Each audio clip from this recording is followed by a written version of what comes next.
dan dan kami ucapkan juga kepada guru pembimbing kita yaitu Bapak Jamal yang tidak bisa hadir pada hari ini.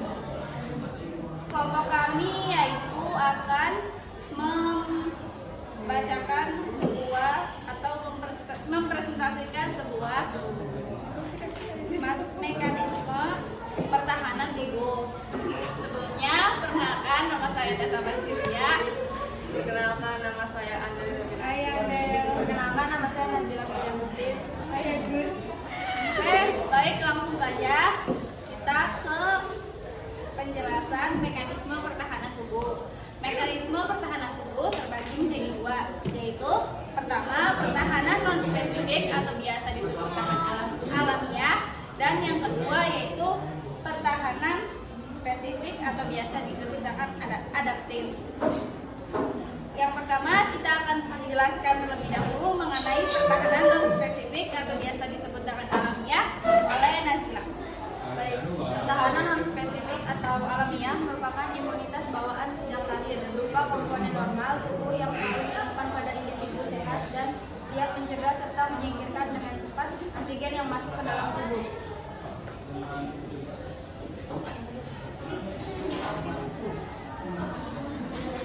Pertahanan non spesifik meliputi satu, pertahanan fisik kimia dan mekanisme terhadap agen infeksi. Yang pertama ada kulit yang sehat dan utuh menjadi garis pertahanan pertama terhadap antigen. Sebaliknya, kulit yang rusak atau hilang akan meningkatkan resiko infeksi. Luka kecil jarang menyebabkan infeksi karena luka dapat diatasi oleh respon imunitas kulit. Yang kedua ada membran mukosa yang melapisi permukaan bagian dalam tubuh, menyekresikan musuh sehingga dapat memerangkap antigen serta menutup jalan masuk ke sel epitel. Contohnya, partikel yang besar dalam saluran pernapasan akan dikeluarkan saat bersin dan batuk. Partikel kecil dan mikroorganisme yang mungkin lolos dari pertahanan mukus akan dianggap oleh silia sel epitel untuk dikeluarkan atau dibuang bersama mukus ke dalam saluran pencernaan. Yang ketiga, ada cairan tubuh yang mengandung zat kimia anti mikroorganisme, membentuk lingkungan yang buruk bagi beberapa mikroorganisme. Contohnya, lizozim yang terkandung dalam keringat, ludah dan dapat menghancurkan lapisan peptidoglikan dinding sel bakteri. Yang keempat, ada pembilasan oleh air mata, saliva, dan urin berperan juga dalam perlindungan terhadap infeksi. Yang kedua ada fagositosis, merupakan garis pertahanan kedua bagi tubuh terhadap agen infeksi, meliputi proses penelahan dan pencernaan mikroorganisme dan toksin yang berhasil masuk ke dalam tubuh. Proses ini dilakukan oleh neutrofil dan makrofag yang bergerak ke bagian antara hemotaksis. Makrofag dapat dibedakan beberapa jenis, yaitu yang pertama ada makrofag jaringan ikat, merupakan makrofag yang menetap atau berkeliaran. Yang kedua ada makrofag dan prekursornya yang bergabung untuk membentuk sel raksasa asing sebagai bagian atau penahan di antara massa benda asing yang besar dan jaringan tubuh. Contohnya pada penderita tuberkulosis. Yang ketiga ada sistem fagosit mononukleus, merupakan kombinasi antara monosit fagositik, makrofag bergerak dan makrofag jaringan tetap. Makrofag jaringan tetap contohnya makrofag alveolus pada paru-paru. Oke, selanjutnya yaitu yang ketiga ada inflamasi atau biasa disebut dengan peradangan yang akan dijelaskan oleh Amerika. Inflamasi atau peradangan adalah reaksi lokal jaringan terhadap infeksi atau cedera disebabkan oleh tebakan, infeksi produk kulit, dari bakteri, dan serangga atau tulang keras. Inflamasi dapat bersifat akut, jangka pendek atau kronik berlangsung lama. Tanda-tanda lokal inflamasi yaitu kemerahan, panas, pembengkakan, nyeri atau ketegangan tubuh. Efek inflamasi menyebabkan demam hingga infeksi teratasi dan leukositosis karena produksi leukosit dalam sumsum tulang meningkat. Tujuan akhir dari inflamasi adalah membawa fagosit dan protein plasma ke jaringan yang terinfeksi atau rusak untuk mengisolasi, menghancurkan, menonaktifkan agen penyerang, membersihkan sel-sel yang rusak atau mati, serta mempersiapkan proses penyembuhan dan perbaikan jaringan. Rangkaian peristiwa inflamasi. Yang pertama terjadi rangsangan inflamasi. Yang kedua sel-sel kekebalan tubuh seperti makrofag dan neutrofil dan masuk ke area yang terinfeksi. Yang ketiga pembuluh darah hebat. Keempat sel-sel kekebalan tubuh mengeluarkan zat kimia. Yang kelima aliran darah yang lebih besar ke area peradangan menyebabkan kemerahan dan hangat.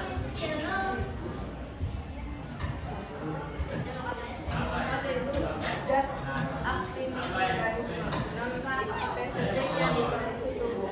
Yang pertama interferon.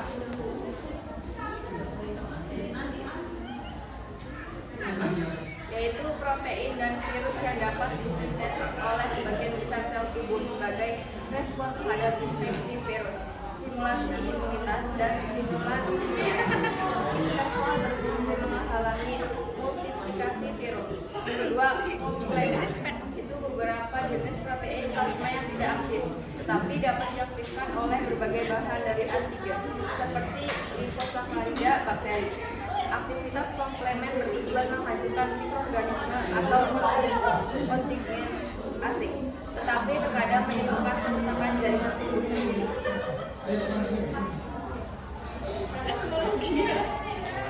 Sebelum lanjut ke pertahanan spesifik atau biasa disebut dengan adaptif, teman-teman harus terlebih dahulu mengetahui antara perbedaan pertahanan non spesifik dan pertahanan spesifik. Seperti pada keterangan berikut ini. Perbedaan non spesifik alamiah dengan perbedaan spesifik atau biasa disebut dengan adaptif. Objek pembedanya yaitu mekanisme kerja.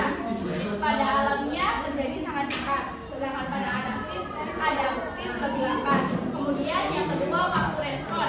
Pada alamiah menit hingga jam, dan pada adaptif dalam hitungan hari tidak siap sampai terpajan alergen. Yang ketiga yaitu pajanan kontak dengan antigen. Alamiah tidak perlu, sedangkan adaptif harus ada pajanan sebelumnya dan respon memori. Pada alamiah tidak ada. Kemudian pada adaptif memori menetap respon lebih baik pada infeksi serupa bakteri. Yang kelima ada resistensi. Pada alamiah tidak berubah oleh infeksi, sedangkan pada adaptif membentuk oleh infeksi berulang.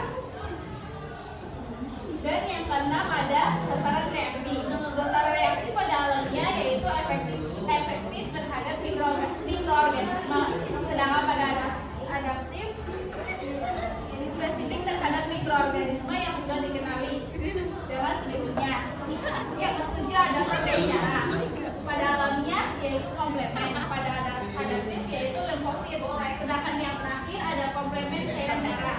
Pada alamiah yaitu banyak peptida mikroorganisme dan protein, sedangkan pada adaptif ada antibodi. Kemudian kita lanjut ke pertahanan spesifik atau biasa disebut dengan adaptif. Merupakan sistem kompleks yang memberikan respon imunitas terhadap antigen yang spesifik. Contohnya bakteri, virus, toksin, atau zat lain yang dianggap asing. Pertahanan spesifik dibedakan menjadi dua macam, yaitu yang pertama ada A, komponen respon imunitas spesifik. Yang pertama ada antigen, yaitu zat yang merangsang respon imunitas, terutama antibodi. Umumnya berupa zat dengan berat molekul besar dan kompleks seperti protein dan polisakarida.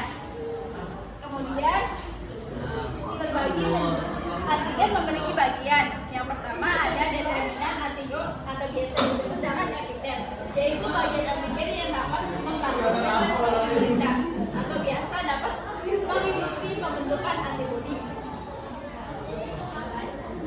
Umumnya berupa zat dengan berat molekul besar dan kompleks seperti protein dan polisakarida.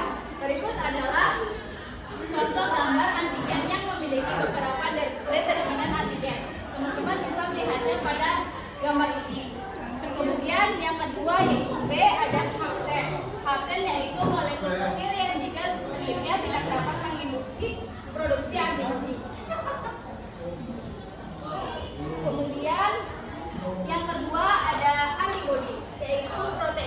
yang dihasilkan oleh sistem imunitas sebagai respon terhadap keberadaan suatu antigen dan akan bereaksi dengan antigen tersebut. Nah, antigen merupakan protein plasma yang disebut dengan imunoglobulin atau biasa disebut dengan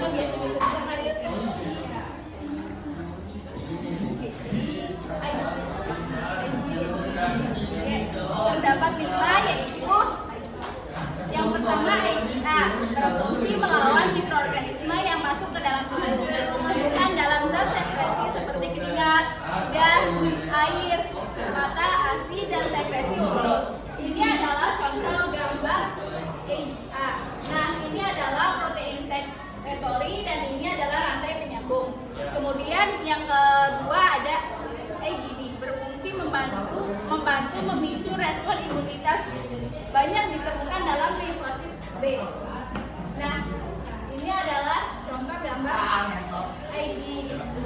Gambarnya lurus dan hanya mempunyai 2 cabang ranting aja, jadi membentuk huruf Y. Kemudian yang ketiga ada IgE, terikat pada reseptor sel emas dan basofil, menyebabkan pelepasan histamin dan mediator kimia lainnya. Ditemukan dalam darah dengan konsentrasi yang rendah. Nah, gambarnya pun sama seperti IgD. Mungkin hanya ada perbedaan sedikit antara warna keduanya. Kemudian yang keempat ada IgD. Berjumlah paling banyak sekitar 80%, dapat menembus plasenta dan memberikan imunitas pada bayi yang baru lahir. Berfungsi sebagai pelindung terhadap mikroorganisme dan mengaktifasi komplemen dan meningkatkan efektivitas sel fagositik. Nah, ini merupakan gambar dari IgD. Sama, gambarnya sama seperti yang di atasnya. IgD dan IgE, mereka mempunyai bentuk yang sama, tetapi warnanya berbeda. Kemudian ada yang terakhir, yaitu yang kelima, ada IgM, merupakan antibodi pertama yang tiba di lokasi infeksi, berfungsi mengaktifasi komplemen dan meningkatkan fagositosis. Nah, berikut adalah gambar dari IgM. Teman-teman bisa lihat di sini, ini memiliki banyak cabang. Nah, si IgM ini juga mencakup beberapa bentuk-bentuk yang lainnya. Jadi bentuk yang tidak ada di IgD, IgA, dan IgD itu kalau di IgM itu ada semua. Dan mereka itu memiliki berapa bentuk seperti huruf ya, seperti 1, 2, 3, 4, 5. Sama seperti urutannya ya. Kalau mau lebih jelas mengenai warnanya, bisa buka buku biologi halaman 501. Di situ lebih jelas. Nah, selanjutnya kita akan menuju ke struktur antibodi. Struktur antibodi ini jika gambar ini diperbesar mungkin akan menghasilkan gambar seperti ini. Jadi gambarnya itu lebih jelas bagian-bagiannya.